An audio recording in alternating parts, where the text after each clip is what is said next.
याच्याशी ते अर्पणाचं काय भाग नाही. अर्पण काय याच्यावरती डिपेंड नाही. तुम्ही किती देवाला अर्पण देतात, कसलं अर्पण देतात, काय अर्पण देतात हे नंतर. पहिलं अर्थ कर. बोला हालेलुया. या दोघांचं अंतकरण परमेश्वर पहिलं तपासतो माझ्याकडून. कारण आपण पाहिलं संतोषाने देणारा देवाला प्रिय आहे.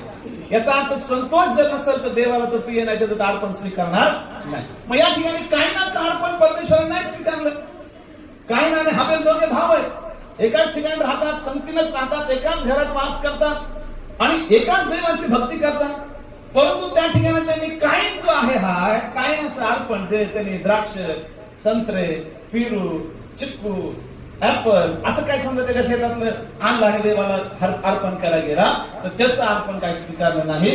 परंतु आपण पाहतो की त्या दुसरा भाव जो आहे हाबेल त्याचं अर्पण मात्र परमेश्वराने स्वीकारलेलं आपल्याला दिसतं माझ्याकडून. ओके. आता या ठिकाणामध्ये का नाही याचं अर्पण स्वीकारलं माझ्याकडे या गोष्टी थोडक्यात आपण पाहूया 2 सेकंदामध्ये.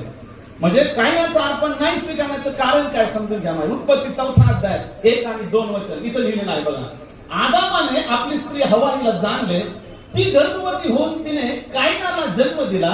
ती म्हणाली, बघा पहिला कोण कायन जन्मला, तो जन्म दिला. त्याची आई काय म्हणाली, परमेश्वराच्या साह्याने मला पुरुष संतान लाभले आहे. पहिला झाला.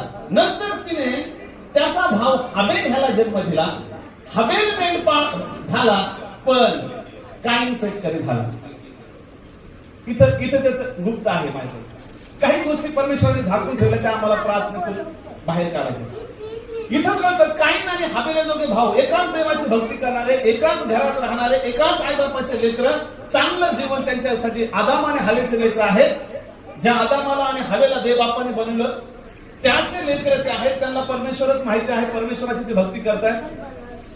पण बायबल सांगतं हवेला ज्यावेळेस पहिला मुलगा झाला कायन त्याचं नाव ठेवलं आणि दुसरा मुलगा झाला हाबेल त्याचं नाव हाबेल ठेवलं.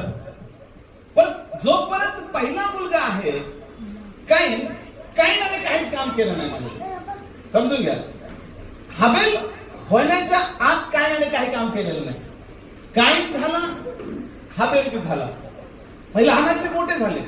तोपर्यंत कायनाने काही काम केलं नाही. हाबेल त्याच्या वयामध्ये आला की त्यांनी काम करायला सुरुवात केली. काय काम केलं? त्यांनी मेंढर आणले. मेंढर सांभाळायचं काम तो करू लागला. गुरढोरं सांभाळायचं काम तो करू लागला. पण इथं बायबल सांगतो मग आता ज्यावेळेस एकाच घरात एकाच आईबापाचे लेकरं एकाच मार्गदर्शनाखाली आहेत तर ज्यांनी पहिलं काम सुरू केलं, कशाचं काम सुरू केलं? मेंढर सांभाळण्याचं. तर मग दुसऱ्या भावाने याला सपोर्ट करायला पाहिजे. ह्याचा अर्थ